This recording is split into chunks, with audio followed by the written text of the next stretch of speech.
ข็งว่งนี่มาแก้ตอกใหม่ตอกแข็งหลายจัดกับพวกเขาตอกสารแข็งโพด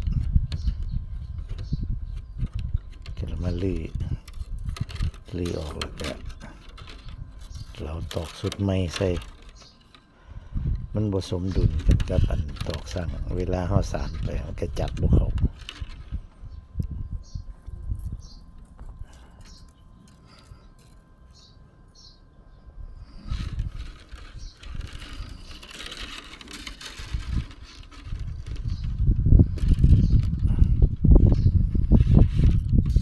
ย่ำตัวตอกนี่คันเขามันตัวเสมองอันแจ่โค้งๆสิก็บ่อยากดีบัดเลยตอกเส้นนี้อ่อนพุดพี่น้อง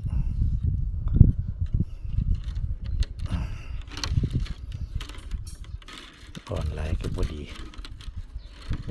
กับมูนปานนี้นี่เส้นนี้มันจะแข็งเพราะพื้นไม่ตอกนี่ก็ได้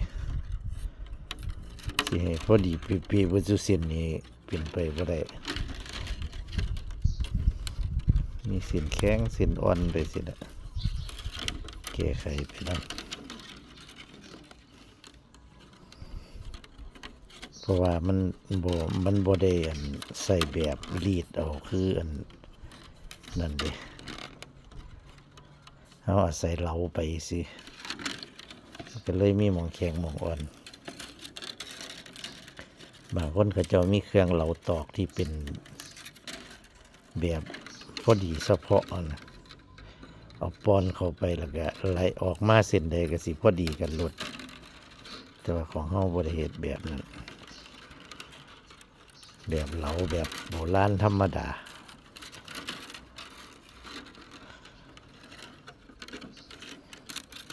ตอกดิบๆสดๆด้วยนะพี่น้องจากแล้วก็สารหลด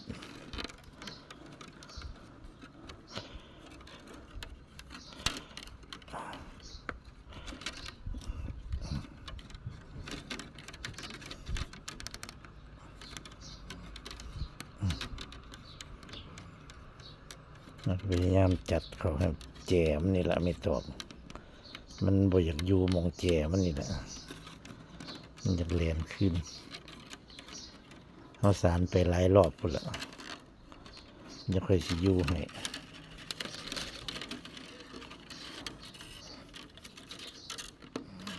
ตอกสั่งเม็ดเม็ด10 เซนตอกสั่งสั่น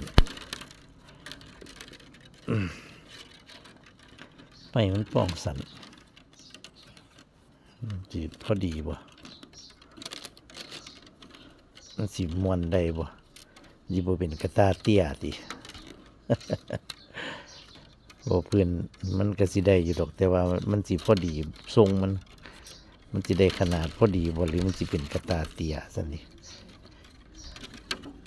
ลุ้นกันเบิ่ง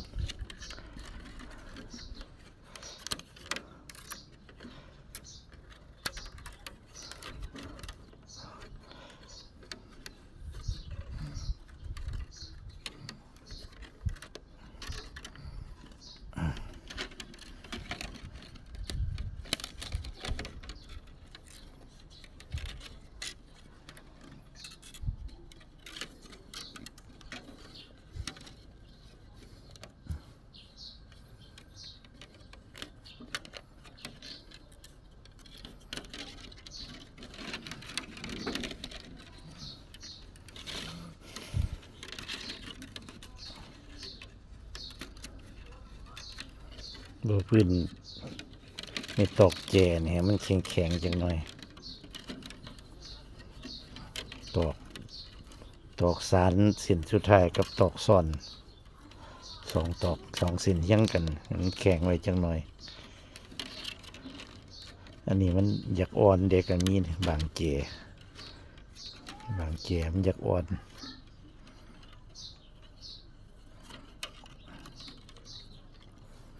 ดีตอกสั่งมันห่อสลับกันป่องมันบวคากันเพราะเวลาห่อสลับมันก็สิประมาณนี้แหละไม่ทอดเดียวกันสลับปลายสลับกก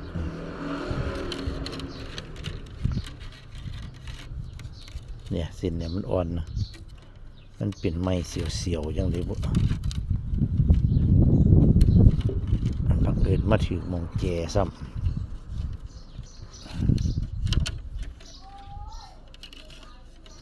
ตอกเขาเราตอกสารเขาเราสุดไม้เขามาใส่ไข่แดบอันนี้บุกแข็งปันเดพอดีอยู่ ซุ่มเหลาก้อนเนี่ยมันอยากแข็งพดแข็งพดเวลาเขามาสารละจัดกับบวเขาได้แล่นออกตอกสั่งมันทีๆอย่างเสียตอกสั่งห่างได้ใครอยู่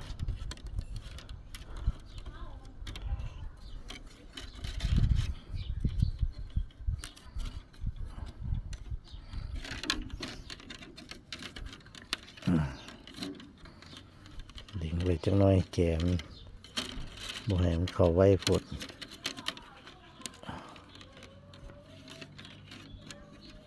ถ้ามันเข้าไว้หลายมันแจมันเข้าเร็วนี่กระตามันสิบ่บานโอ้โหปาก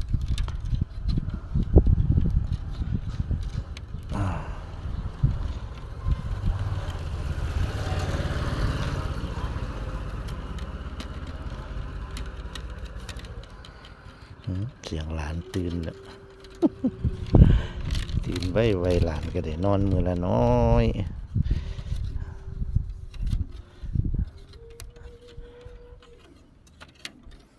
เจ็ดยามผือยามหลับ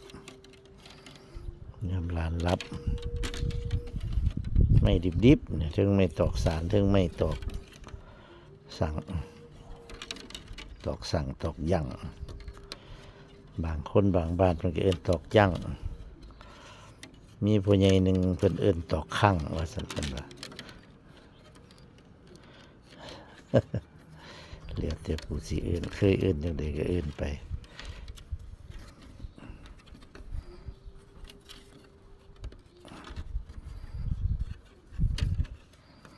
ตอกยั่งตอกข้างตอกสั่ง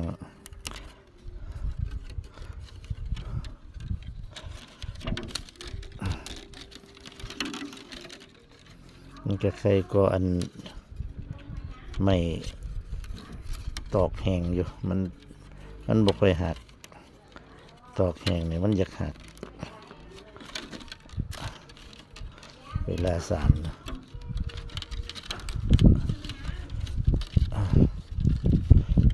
จับไปนำหลายรอบก็ดูดอก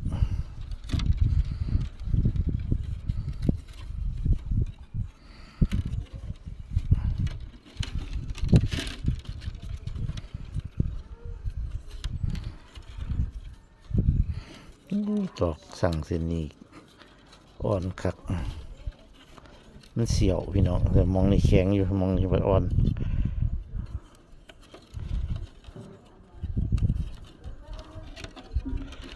เวลาสารเขาได้ดึงไว้เอาเล่นมันสิเข่าปดดึงไม่ตอกสารไว้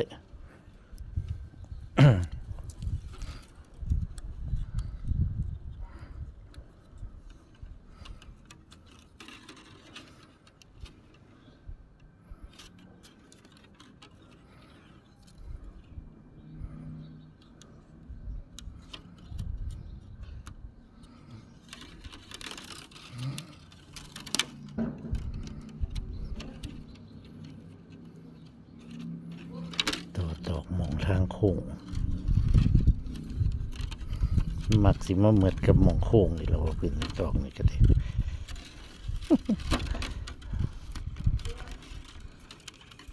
บดีบันไดต่อหมองทางโค้งบคือทางตรงแต่ว่าคันเฮาสารมารอบหน้าเฮามาทับไปแล้วก็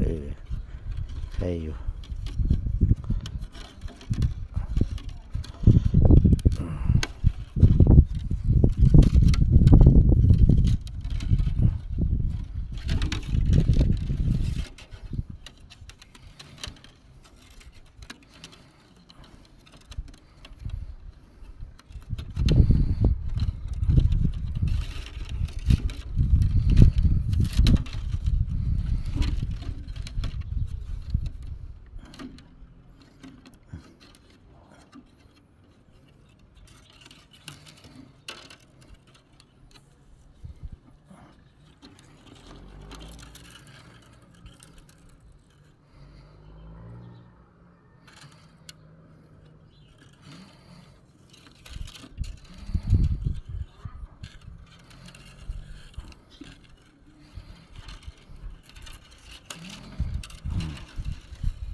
กระ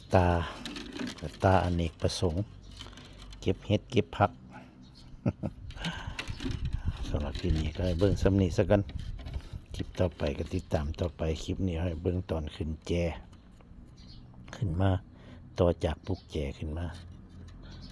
คลิปต่อไปก็สิเป็นตอนใดก็พี่น้องติดตามต่อไปรุ่นต่อไปสำหรับคลิปนี้ก็ขอจบไปเพียงแค่นี้ก็สวัสดีครับ